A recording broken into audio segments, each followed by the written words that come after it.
Então, olha só. Indagações sobre os métodos fonológicos. Agora vamos deixar um pouco mais quente aqui o nosso diálogo. Então, olha só.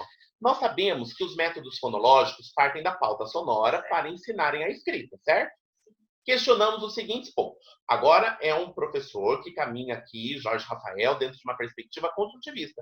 E eu gostaria de dialogar um pouco como isso funciona dentro do método fônico e dentro da consciência fonológica. Como é possível ensinar os diacríticos por meio dos métodos fonológicos? Quando eu falo métodos fonológicos, eu estou falando tanto do método fônico quanto da consciência fonológica. Que fique bem claro aqui que não são coisas iguais. Não, não são. Dentro da consciência fonológica, eu posso dizer que é pobre, tá? Você ensinar os diacríticos é pobre. Por quê? Porque você não alcança grandes reflexões. Você alcança reflexões mecânicas. É uma reflexão mecanizada dos processos de leitura e interpretação. Então, a criança, ela recebe possibilidades de atuar na leitura e na escrita, mas ela não aprofunda. Então, para você trabalhar a consciência fonológica em si, é para as crianças que realmente elas estão à margem do sistema de alfabetização. Aqueles que não estão acessando. A partir do momento em que eles acessam, eu acredito sim que a construção, a partir do ponto onde eles estão, é o melhor caminho. E fazer com que a criança desenvolva elementos e percepções para que ela possa ampliar o seu campo de conhecimento. Lembrando que o sistema fonológico ele trabalha no pensamento. A escrita é um resultado do pensamento. Então, o nosso ponto forte é o pensamento. Se eu fosse acreditar que simplesmente decodificar fonemas e transformar em escrita e isso tornasse a pessoa crítica, eu estaria indo contra a minha própria palavra. Não. Isso simplesmente traz luz para quem está na escuridão, mas não faz com que o aluno avance na criticidade. Olha que interessante isso, pessoal. É muito interessante essa sinceridade, e eu acho isso brilhante, porque o campo das ideias é esse mesmo. É você colocar algumas questões das quais você considera, das quais você reconhece que não funciona, outros que realmente funcionam, outras partes dessa sua concepção. E isso que a professora Luciana acabou de dizer é muito interessante, porque os métodos fonológicos, eles não dão conta dos diacríticos. O que seria um diacrítico? Por exemplo, o cedilha. Quando nós falamos C cedilha, é a letra C com o cedilha. Aquele sinal que fica embaixo da letra C se chama cedilha. Ele é um diacrítico. Ele não tem um som, ele não tem a representação do som dentro da escrita, se deu por aquele sinal. Isso é um diacrítico. Agora eu lhe falo, se nós partimos de uma pauta sonora na palavra cabeça, a criança ela vai colocar C cedilha? Nunca. Por quê? Ela vai buscar algo que tem um som parecido, porque ela vai articular com outras palavras que ela já conhece. Com certeza ela vai se apoiar no S, no SS, porque ela vai articular talvez ali, estabelecer relações com palavras que ela já tem escutado, como essa, né? Uma outra situação muito interessante é o uso do tio, que é um outro diacrítico. E como que a gente usa o tio para ensinar dentro de um campo fonológico? Porque eu posso falar Cauã e colocar C-A-U-A-T-U. Eu tenho um aluno assim. Só que eu tenho um outro, da tarde, que é Cauã. É K-A-U-A-N. Cauã. E agora eu vos digo, quando eu chamo, eu falo Cauã. Cauã, seja com Cauã com A-N no final, ou Cauã com A-T-U no final. Então, olhando para o diacrítico tio e olhando para a questão da nasal, do an, a consciência fonológica não dá conta. O que você acha disso, Luciana? Com certeza. Com certeza. A função da consciência fonológica não é essa. Tá? A consciência fonológica ela trabalha a gramática e a ortografia no texto. Sim. Mas esse é o segundo momento, que é o momento que eu até brinco, que a consciência fonológica casa com o construtivismo. Porque antes... Que é dentro do todo que a gente vê as partes, né? As unidades menores. Aí a gente caminha para o construtivismo, mas primeiro a gente alinha o pensamento. Depois que o pensamento da criança está alinhado, é que a gente vai para as partes. Ô, Luciana, quando você fala em alinhamento de pensamento, o que seria isso? Isso é bem fácil de explicar. Por exemplo, virar e falar assim, eu gosto, amanhã de manhã vou no parque, hoje a escola estava legal. É a mesma frase. Aí o que você vai trabalhar? Uma criança que fala, tem essa fala, ela não é capaz de fazer uma frase curta, lógica. Por quê? Porque ela não sabe escrever, ela não é capaz de ler. Muitas vezes ela faz a leitura mecânica assim, mas a linha de pensamento dela não está estruturada. Ela ou está bipartida, ou ela está seccionada, ou ela está com lacunas. O pensamento dele está com problema. Entendi. Então, a fonologia, o que ela faz? A consciência fonológica, ela trabalha primeiro o alinhamento do pensamento, depois a construção sonora do valor possível da letra, e depois ela parte para o texto, para dentro do texto, a criança conhecer a gramática e as questões ortográficas. Entendi. E não antes disso. É por isso que eu sempre digo que a fonologia ou a consciência fonológica, ela casa sim com o construtivismo, mas ela caminha por um ponto diferente. O construtivismo, ele parte do texto e vê as nuances do som dentro do texto. A gente parte do som e depois vê a representação correta do som a partir do momento que a criança já concebeu um pensamento linear, ou seja, um pensamento com princípio, meio e fim. Muitas vezes as crianças não falam, por exemplo, eu quero ir ao banheiro, eu quero banheiro. Então, a criança ela não tem os conectivos nem na fala. Como você quer que ela coloque os conectivos numa resposta? Ela não vai colocar. Então, o que você tem que fazer? Você tem que trabalhar a construção do pensamento dela. Ok. E agora um outro ponto aqui muito interessante que nos chama a atenção, dentro dessas concepções fonológicas, é a questão das palavras irregulares, que dentro da nossa língua portuguesa, elas ocupam 30% do dicionário português.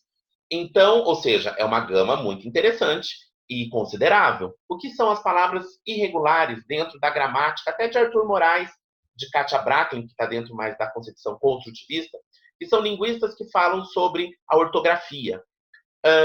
Palavras irregulares são aquelas que não têm regras. Por exemplo, H no início. Tem alguma regra? Tem algum tipo de regra, algum tipo de condição para se escrever essa palavra? Ela me ajuda a escrever outras? Não. Então, homem, horário, humano, hino. O que prevalece é a vogal e não a consoante inicial, que é o H. Outras palavras irregulares. Acabei de dar um exemplo aqui, falando de diacrítico, mas da palavra cabeça, palavras que são escritas com C cedilha. GG no começo, seja com J, seja com G. CC no começo, seja com S, seja com C. Então, essas palavras, elas não possuem regras. E os gramáticos, eles chamam de palavras irregulares. Dentro de uma concepção fonológica, pensando que estamos falando aqui de 30%, quase 30% das palavras que existem na língua portuguesa. Como que a consciência fonológica ela dá conta dessas palavras que são irregulares e das nasais, como eu dei exemplo agora de Cauã. Eu nunca mais me esqueço de um aluno que eu estava acompanhando no primeiro ano e eu estava tematizando a prática da professora e ela estava trabalhando com listas de nasais, palavras nasais, que também há um grande campo na nossa língua portuguesa, no sentido de quantidade. E aí o aluno ele tinha que escrever a palavra aniversário. E a professora pegou a palavra ano para tentar fazer com que ele pensasse na escrita. Ele olhou para ela e ficou assim, ano? Mas ano está faltando letra. Ela falou, por que está faltando letra? Ele falou assim, falta um N. Mas ali já tinha o ano. E ele queria que estivesse ali como A-N-N-O. Ano. Sabe o nome dele qual era? André. E ele não entendia o A de aniversário, porque para ele era outra coisa. Ele não concebia que o mesmo A de aniversário era o mesmo A de ano. Só que ali tinha em jogo uma questão, a nasal. E aquilo para ele foi algo que não fez sentido nenhum, porque o nome dele é uma nasal, André.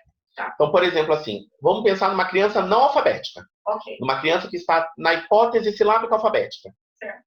Se eu vou dar uma lista de palavras dentro de um campo semântico, mas eu quero trabalhar só com palavras nasais, como que funciona nesse processo da consciência? Então, na consciência fonológica, você trabalha com a criança a partir do conhecimento de que essa criança não compreendeu o fonema, tá? E essa criança, ou pelo menos as crianças que vêm para mim, elas já estão há muitos anos tentando adquirir o processo. Então, o que você faz? Você trabalha a representação dos sons com ela. Aí você vai trabalhar as anasaladas, você trabalha assim. De que modo que você trabalha? Por exemplo, eu vou dar um exemplo prático, a palavra índio. Sim. Índio. Aí o que você faz? Você usa, bom, tem vários artifícios. Eu costumo usar aparelhos de sopro, aquela língua de sogra eu uso bastante. Sim. E canudos. E aí, dependendo do tipo que a criança usa, é o tipo de letra que ela vai usar. Ok. Tá? E, por exemplo, como que ela vai saber se tem N ou N no som anasalado? Se eu já sei, se ele chegou já num ponto em que ele sabe que ou é N ou é N, aí a gente fala, por exemplo, índio, coloca 2 dedos significando que é o N. Sim. Ou então índio com M, 3 dedos significando que é o N. E aí, por um tempo, ele vai fazer jogos, né, ou vai participar de atividades onde, no momento de usar a sílaba, o som, ele vai fazer a apresentação com a mão. Olha que interessante. Isso que a Luciana está aqui nos relatando, para nós, é em relação ao que ela faz com meninos que fazem parte da educação especial e que passam por atendimento específico com ela. Que já estão bastante. Agora, olha que interessante. Você acha que esse movimento caberia dentro de uma sala regular? Para 30? Iniciais, de jeito nenhum. Nossa, nem pensar. Eu acho, não, eu tenho certeza. O fonológico, ele é o TI da educação. É para onde vai aquele aluno que o construtivismo não avançou. Olha que interessante. Eu acho que seria legal até levar para a sala de aula, mas não com uma regra para todos. Eu acho que nada deve ser para todos. E aí, é essa proposta, é essa questão de, para pensarmos, né? Que faz com que a gente comece a observar de um outro lugar. Por que eu falo isso? Geralmente, as professoras de sala regular, que estão ali com o primeiro ano, que estão ali com o segundo ano, que são classes de alfabetização, que os meninos ainda estão no processo de aquisição do sistema de escrita alfabética, é muito interessante porque algumas, elas, mesmo que elas estejam dentro de uma rede que tem uma proposta construtivista, muitas ainda defendem a consciência fonológica, os métodos fônicos. Só que quando nós colocamos essa questão, agora eu estou falando diretamente para os professores de sala regular e para os que passam por mim na formação de professores. E eu faço esse tipo de pergunta. Professora, como você ensina as nasais sabendo que é 30% das palavras da língua portuguesa para os seus alunos que não são alfabéticos? Até hoje eu não consegui resposta. Resposta plausível, no sentido de, professor, eu tenho uma atividade que eu aplico assim, eu tenho uma estratégia que eu utilizo assim, é assim que eu cuido. É onde essas questões aparecem lá na frente. Que o menino, ele se alfabetiza sim por um método fonológico, quando não se trabalha, por exemplo, as questões nasais, dos diacríticos. Para ele consegue escrever casa, mesmo que seja com Z. Para ele não é um problema, e ele vai ler casa. Ele consegue escrever jabuticaba numa boa, porque são palavras das quais não uso a nasalização. Porque o que mais pega as crianças no período de alfabetização, gente? As nasais. Porque a nossa língua, o nosso idioma, o nosso sotaque, a forma que a língua portuguesa se deu no Brasil é única em todo o mundo. Dos 9 países que usam a língua portuguesa, nenhum tem tantas nasais como o Brasil. E agora a gente precisa levar em consideração também que o método fônico e a consciência fonológica, eles são oriundos de outras línguas que se ajustam muito bem a eles. Vamos falar sobre a língua americana? Se ajusta muito bem aos métodos fônicos. Só que o Brasil não tem a mesma língua, o mesmo idioma. E a nossa fala vai de frente com outros países que se ajustam quanto o idioma e o método fônico. Porque a consciência fonológica é inglesa mesmo. Exatamente, não tem como, né? Então, assim, partindo desse princípio, a gente vê que muitos professores não observam as questões das nasais e os diacríticos por conta da pauta sonora. Posso até abrir alguns parênteses. Já tive professora que depois que fez alguns cursos comigo, desde o Profa até os voltados à linguagem, as práticas de linguagem, elas falaram assim, professor, eu corria das nasais porque eu não sabia o que fazer na sala. Muito interessante. Esse é um dos motivos pelos quais os alunos que são autistas, eles têm dificuldade com português e facilidade com inglês. O inglês é uma língua mais limpa, ela tem menos, ela é uma língua mais mecânica, né? Existe um pensamento, existe uma reflexão em inglês, mas a estrutura é mais mecânica, então eles ficam mais confortáveis. Sim, eu tive um aluno com autismo há 2 anos, e ele falava para mim assim, ele tinha um interesse muito grande pela língua inglesa. E muitas vezes, quando eu ia escrever, eu pedia para ele escrever algumas palavras dentro de um campo semântico, por questão de alfabetização, ele falava assim para mim, mas eu já sei escrever outras.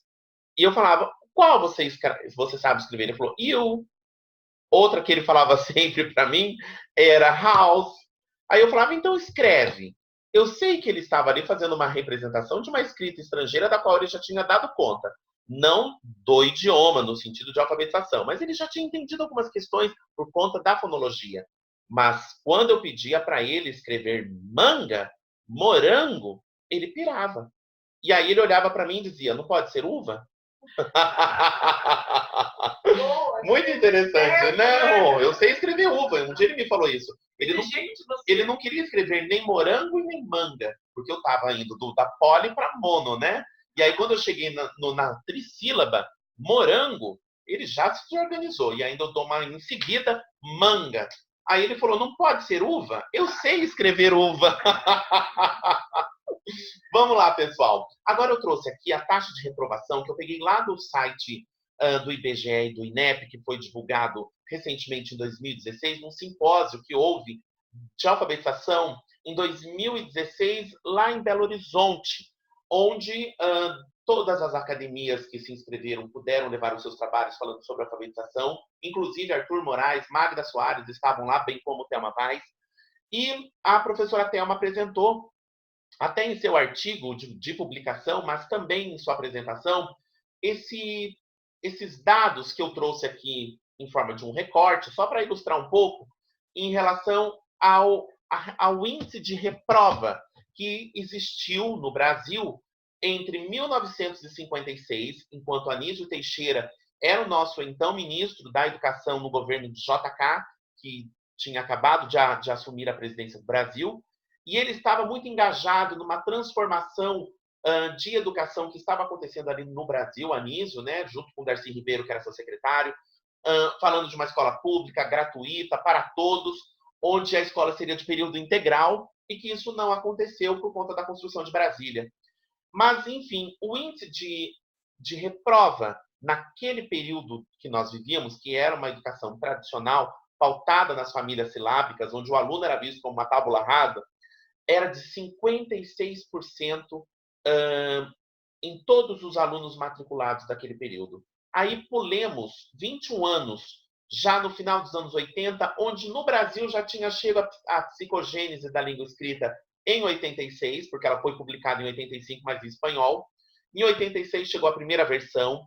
Muitos pesquisadores, professores que trabalham com a formação dentro dessa perspectiva construtivista já estavam ali trazendo essas abordagens para a nossa realidade daquela época, né, para a realidade daquela época, mas mesmo assim, em 87, ou seja, anteontem, né, há 32 anos, a taxa de reprovação no final de uma primeira série, a reprova, era de 51%, ou seja, mais da metade de todos os alunos que estavam matriculados na primeira série.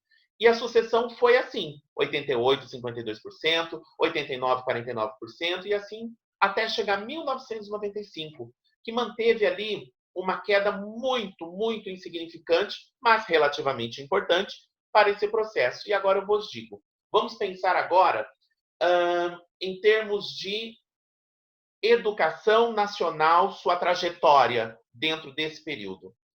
No final dos anos 80, nós não tínhamos nada dentro em termos de Brasil, em termos de educação, de alfabetização, que desse condições para as escolas estaduais, federais e municipais darem conta dos seus currículos.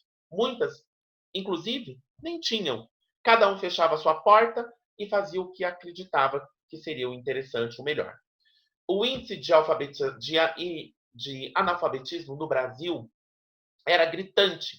Porque o menino que estava na primeira série com 10, 12 anos, porque já tinha sido reprovado várias vezes, ou chegava até a quarta série sofridamente, com 15 anos, 14 anos, ele se punha para fora da escola.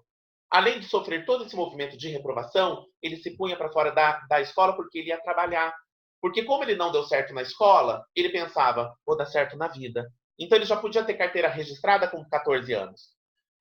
E agora eu vos digo, vamos pensar agora criticamente, friamente. Quais métodos caminhavam dentro da escola pública nesse período que está aqui exposto no gráfico? Não era o construtivismo. Eu estou fazendo agora uma análise e, querendo ou não, estou fazendo uma crítica.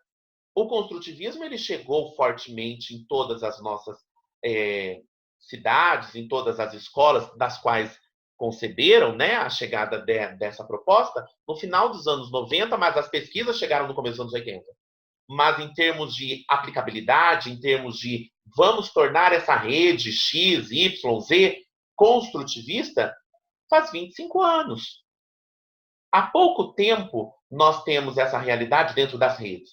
Agora eu vos digo, se não tinha o construtivismo nos anos 80 como algo comum dentro das nossas escolas em termos de alfabetização, o que tínhamos? O que dava errado então?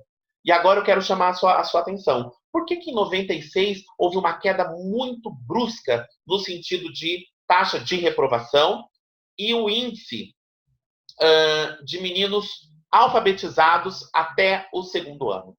Daqui a pouco a gente vai discutir isso. Fala aí, Luciana. Então, isso eu até queria te falar, porque eu vivi um tempo bom aí. E em 88 eu já estava em sala de aula. E a taxa era alta, o método era difícil, e muitas crianças não conseguiam avançar. Por que elas não conseguiam avançar? As crianças que eram reflexivas ficavam desestimuladas. E as crianças que eram extremamente mecânicas, elas avançavam, era tal da classe homogênea. Então, a classe buscava-se, né? A classe homogênea, ela nivelava por baixo. E aí, ela tanto não atingia o aluno que era reflexivo e que estava muito além, como ela não atingia também o aluno que era muito ruim. Ou seja, estava muito longe da consciência fonológica. Por volta de 90, eu conheci a consciência fonológica e comecei a trabalhar. Na consciência fonológica, realmente foi um boom, que você salvou a vida ali. Muita criança que estava desestimulada, desinteressada, despertou. Mas, realmente, ainda faltava alguma coisa. E aí, em 97, que não entra aí, foi o ano que eu fiz o curso de construtivismo na Escola da Vila. Olha que interessante. Foi a primeira turma da Escola da Vila. Olha que bacana. E para quem não conhece, a Escola da Vila, ela foi... Naquela época era a referência. Ainda é até hoje. Tanto que a Escola da Vila está nos dando assessoria esse ano na Prefeitura de São José dos Campos, com didática da matemática para os professores do HTC noturno, e o ano que vem vai ser para todos os professores do regular. Mas olha que interessante, eu comecei na Escola da Vila também. Foi um centro de estudos que me fez abrir horizontes, abrir um pouco mais o pensamento e sair da prática empirista. E foi muito interessante porque a Escola da Vila, ela foi fundada inicialmente no final dos anos 70. Por que se chama Escola da Vila? Porque ela era uma casa de estudos na Vila Madalena. E quem fazia parte? Era um grupo de professores daquela época que estavam estudando as pesquisas de Piaget. Entre eles, Madalena Freire, Thelma Weiss. Então, todos esses professores que na época já tinham ali seus trabalhos, eles criaram um centro de estudos. Mas daí eles pensaram, nos anos 80, gente, nós estamos aqui estudando, estamos aqui buscando respostas, fazendo contribuições acadêmicas, mas e a aplicabilidade? Mas cadê a prática disso? Aí é onde eles pegaram essa casa, que era um centro de estudos e pesquisa, e tornaram-se uma escola de educação infantil. E ali foi o começo da Escola da Vila. Depois eles se mudaram para o Butantã, onde é o prédio central hoje. Depois, hoje são 3 prédios, né? São 3 unidades. Mas a principal é a do Butantã, que é lá, tem até curso de pós-graduação, cursos intensivos, extensivos, enfim. Há uma gama de formação. Mas a escola partiu da onde? Da formação dos professores, e à luz dessa formação trouxeram para a sala de aula. E essa formação continuou dentro da sala de aula. Por isso que se tornou um centro de referência construtivista, né? Dentro das propostas construtivistas. E o mais interessante, ao longo desses 40 anos de Escola da Vila, nós tivemos um momento muito interessante ali em 97, quando a Luciana acabou de falar que começou a ir para a Escola da Vila, que foi a chegada dos PCNs no Brasil. Nós não tínhamos nenhum documento, nem por isso que os PCNs eram o quê? Um parâmetro nacional, ou seja, nós tínhamos algo que os estados, os municípios poderiam se aproximar, usar como um parâmetro dentro dos seus currículos. Começou o PCN e o RCN, que é a Referencial Nacional Curricular da Educação Infantil. Exatamente, época, os dois vieram juntos. Na época era da Educação Infantil. E o que eu gostaria de acrescentar é que até no ano que eu entrei, em 88, todo mundo já estava insatisfeito com o tradicional.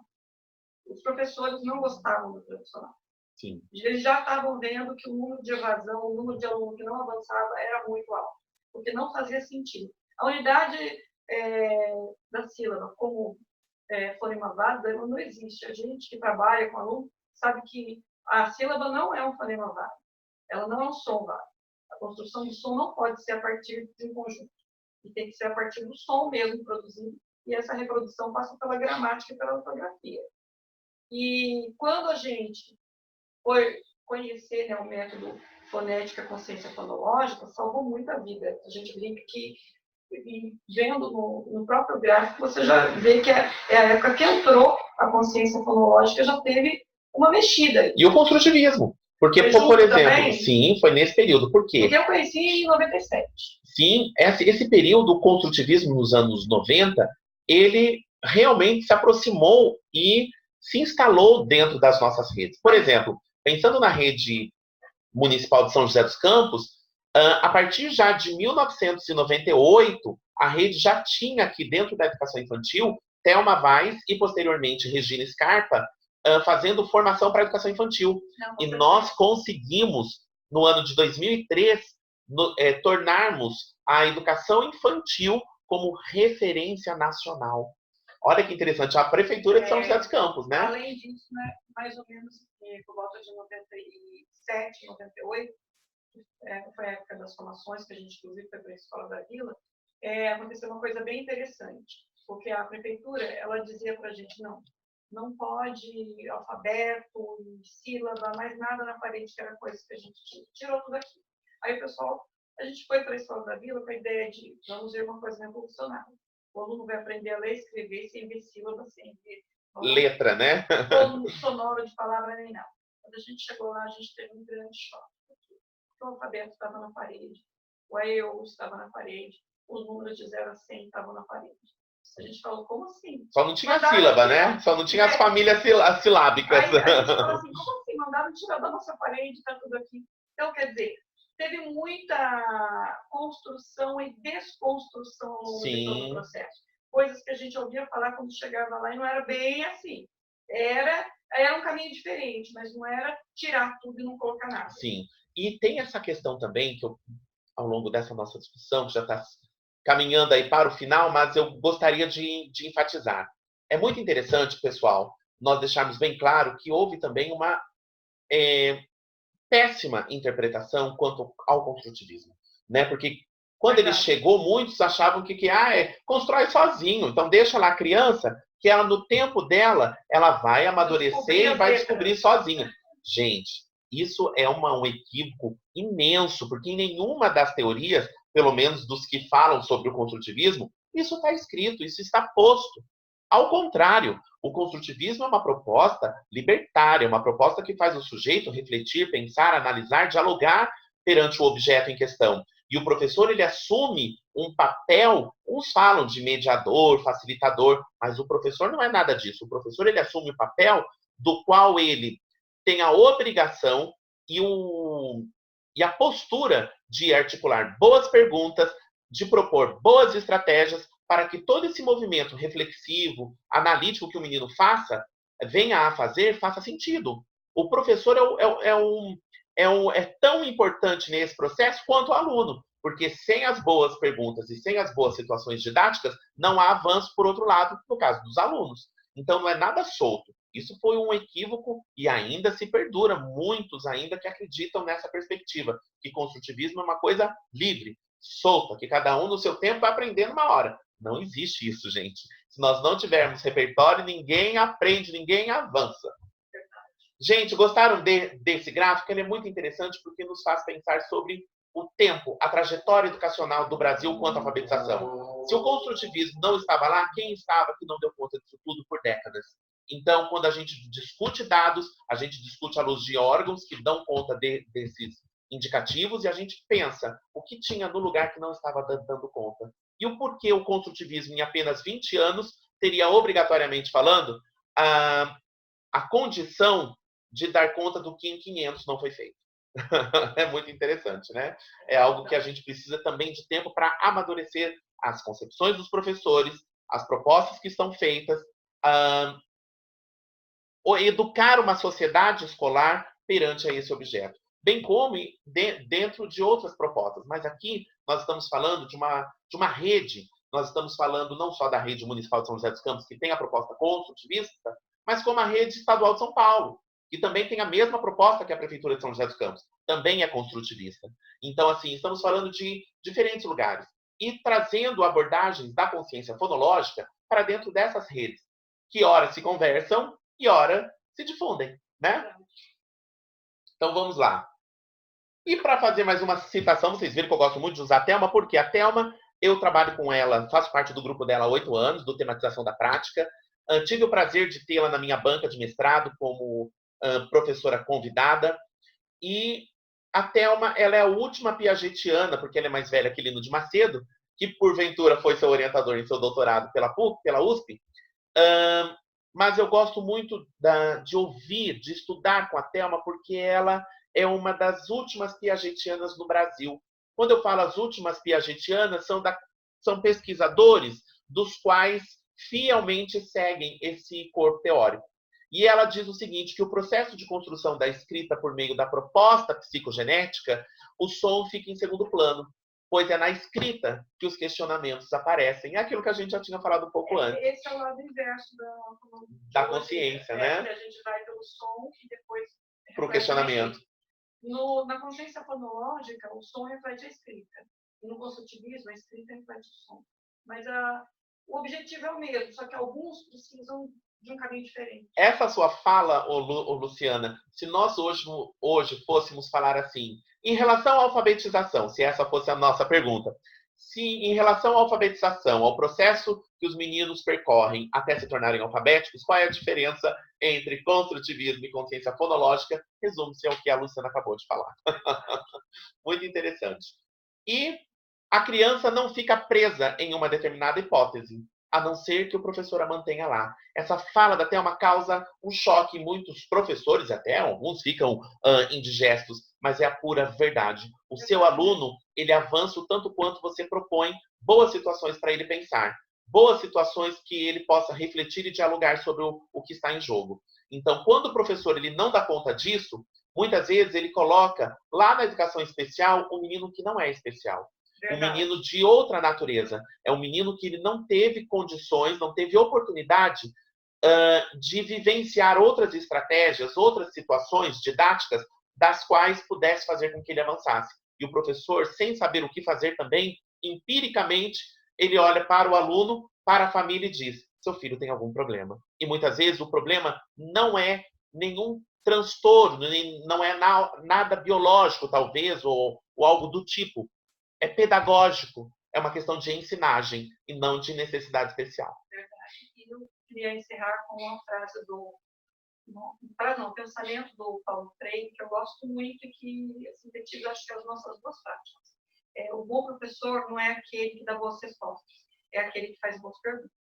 Perfeito. E o professor que faz boas perguntas, ele conhece a pessoa para quem ele vai perguntar. Então, a gente tem que conhecer os nossos alunos e fazer boas perguntas para eles. E a resposta é conta deles.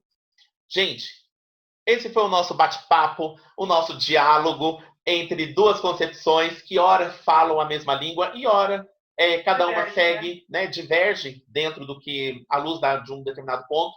Mas o mais interessante disso tudo é que dois profissionais que fazem parte da mesma rede, dois profissionais da educação que trabalham com alunos, tanto em atendimento especial quanto em sala regular, e tanto quanto as suas concepções, que não são as mesmas, mas dialogam, falam sobre.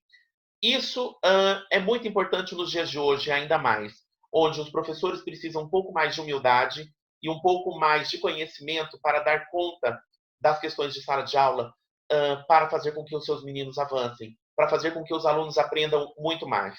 As parcerias, as trocas fazem os professores avançarem também quando nós fazemos isso com os nossos alunos lá nos nossos agrupamentos. Isso também acontece com os professores. Então, Luciana e eu, além de sermos professores da mesma rede e atuarmos dentro de uma proposta da qual nós nos colocamos à disposição em fazer parte, que no caso é a rede municipal de São José dos Campos, com a proposta construtivista, nós também temos essa condição, essa possibilidade de estarmos aqui dialogando à luz de duas correntes, que a gente também pode usar dentro das nossas salas, dentro de alguns atendimentos, mas o mais interessante disso tudo é o respeito, é a troca, é a aprendizagem que se dá e que se deu nesse encontro. Espero que vocês possam aproveitar algumas informações, esclarecer outras e que tenha sido útil para todos que estão aí nos vendo. Luciana? E é isso, pessoal. Adorei ter o Jorge aqui. Ele é uma pessoa que faz parte da minha vida nesse momento e que, se Deus quiser, está só começando.